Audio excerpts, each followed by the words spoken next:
प्रत्येक स्त्रीच्या आयुष्यामध्ये एक अत्यंत आनंदाचा भाग असतो की आपल्या मुलाचं लग्न होणं आणि एक चांगली सुशिक्षित सुंदर सून आपल्या घरी येणं हे जवळजवळ प्रत्येक स्त्रीचं स्वप्न असतं।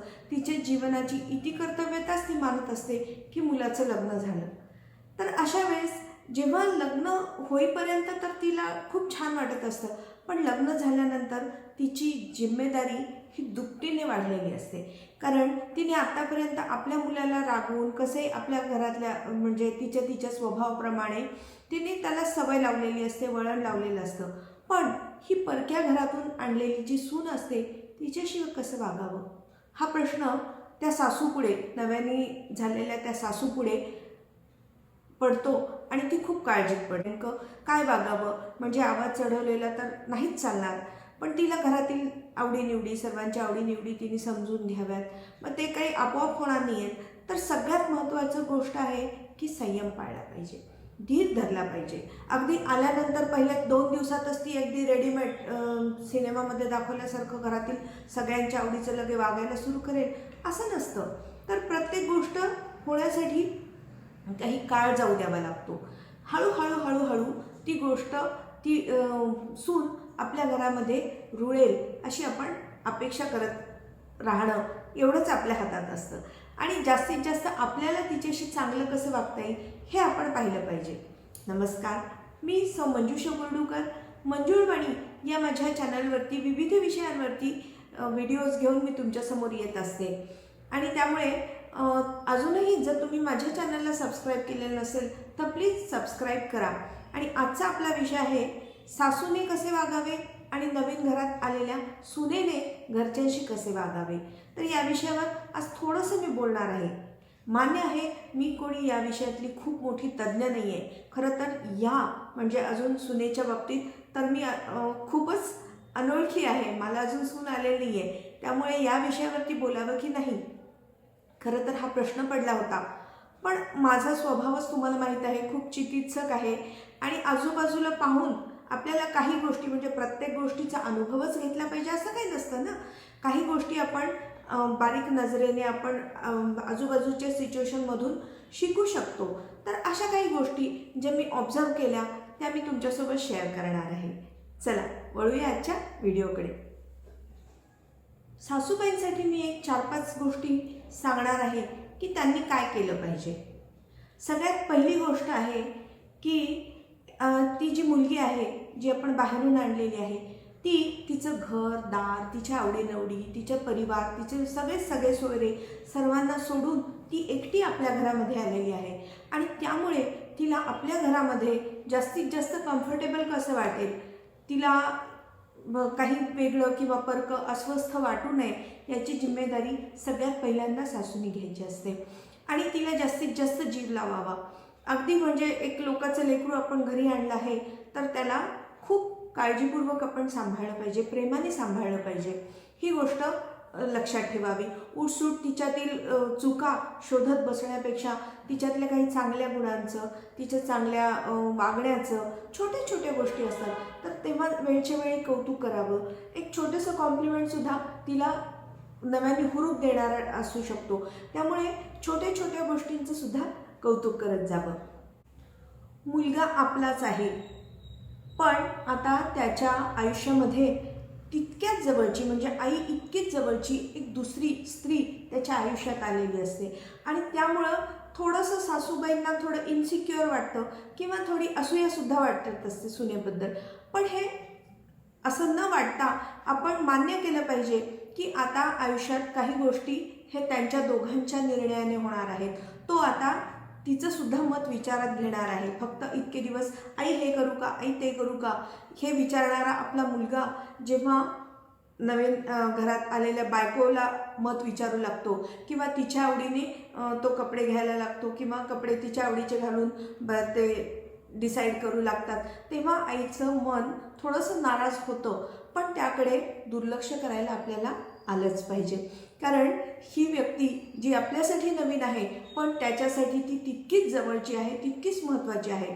तो बायकोकडे लक्ष देतोय या अर्थी त्याच्या मनातून आईची प्रतिमा उतरली आहे असं मुळीच नसतं, किंवा आई दुरावली आहे असंही समजण्याचं काही कारण नाही आहे. तर त्याला दोघीही तितक्याच प्रिय असतात, पण एक समवयस्क असल्यामुळे तिच्याशी त्याचं जास्ती मैत्रीपूर्ण नातं तयार होतं, जे की आईसोबत आत्तापर्यंत जरी असेल तरी त्यापेक्षा ते थोडंसं जास्त जवळचं असतं, आणि ही गोष्ट आपण स्वीकारली पाहिजे. सुनेला सतत आपली प्रतिस्पर्धी मानून तिच्या प्रत्येक म्हणजे दिसण्याची साडीसोबत तिने ही साडी नेसली की तिच्यापेक्षाही मला चांगली दिसेल, किंवा तिलाही हा दागिना घेतला की मलाही त्याच्यापेक्षा भारीचा दागिना घेतला पाहिजे, म्हणजे सतत तिला एक प्रकारचं आपलं प्रतिस्पर्धी मानून जर तुम्ही तिच्याशी कंपेअर करत असाल तर ते योग्य ठरत नसतं.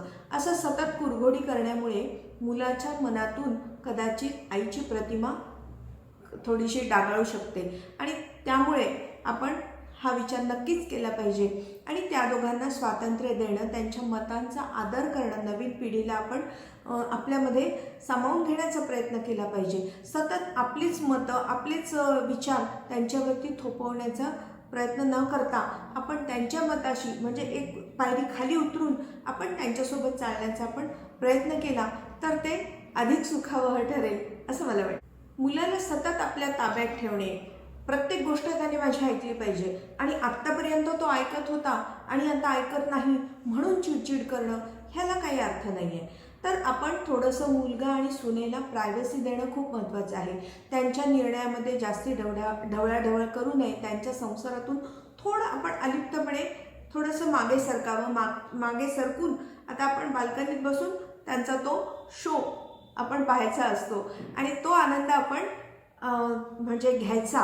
प्रत्येक वेळी आपण पार्टिसिपेट करून त्यातच धावपळ धडपड करून मरमर करण्यापेक्षा थोडंसं रिलॅक्स व्हा, शांत व्हा. आपण आपल्या आवडींना जास्तीत जास्त आता वेळ देऊ शकतो, ह्या गोष्टीचा आपण आनंद मानला पाहिजे. आपण संसारातून थोडंसं लक्ष कमी करायचं. याचा अर्थ अगदी कामाचा भार आलेलं सगळं सुनेवरती टाकायचा असं नाही आहे. तर निर्णय घेण्याच्या क्षमतेमध्ये मात्र आपण तिला सहभागी करून घ्यायचा आहे आणि आपण थोडंसं मागे पाऊल घ्यायचं आहे. कामाचा भार आपण उचलायचाच आहे, उचलावंच लागणार आहे. घरातील प्रत्येक सदस्यांनी ते करायचं असतं, म्हणजे एकावरती कोणावरतीच कामाचा बोजा येत नसतो. तर सासूने सुद्धा तेवढंच, जेवढं ती आधी जसं करत होती तशाच पद्धतीने, पण जर सुनेला त्यामध्ये इंटरेस्ट असेल तर तिला पुढाकार घेत असेल तर तिला ते करू द्यावं शांतपणे. आणि हो बाई तू कर, आज तुला छान जमलं हे, तू खूप छान करतेस, आवडतं मला तू केलेलं, अशा प्रकारचे छोटे छोटे कॉम्प्लिमेंट्स देऊन तिलाही खुश करावं. आणि जर बायको आणि आई दोघी पण खुश असतील तर मुलगा पण खुश होईल, हो ना.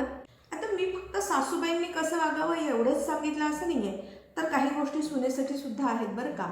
सुनबाई ऐका, तर सुनेने काय करावं, तर ती जेव्हा घरामध्ये नवीन येते तर आल्याबरोबर आपलंच राज्य असेल आणि आता ही सासू जी आहे अडगळीची गोष्ट आहे, तिला आपण बाजूला सारू आणि आता आपणच ह्या घरामधील मुख्य होऊ, अशा प्रकारचे स्वप्न आल्याक्षणीच तिने पाहू नये.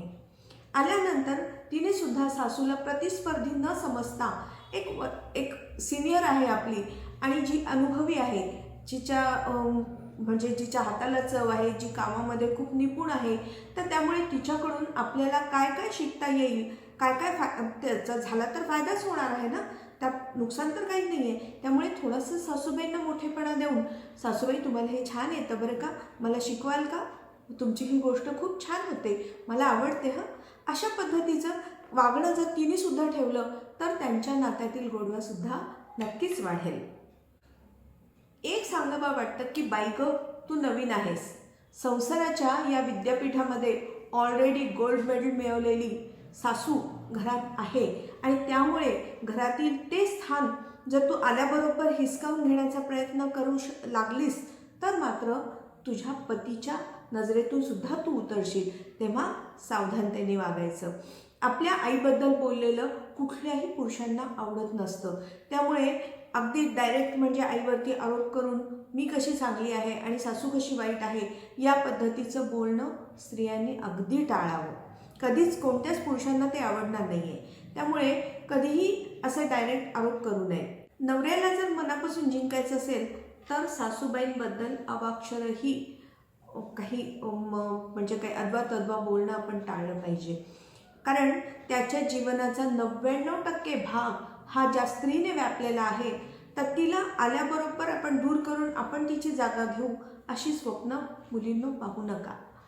आणि तुम्हालाही संसारामध्ये जर छान काही म्हणजे गोष्टी शिकायच्या असतील, काही मनापासून तुम्हाला त्याबद्दल जर काही वागायचं असेल, तर तुम्ही सासूची नक्कीच मदत घेतली पाहिजे.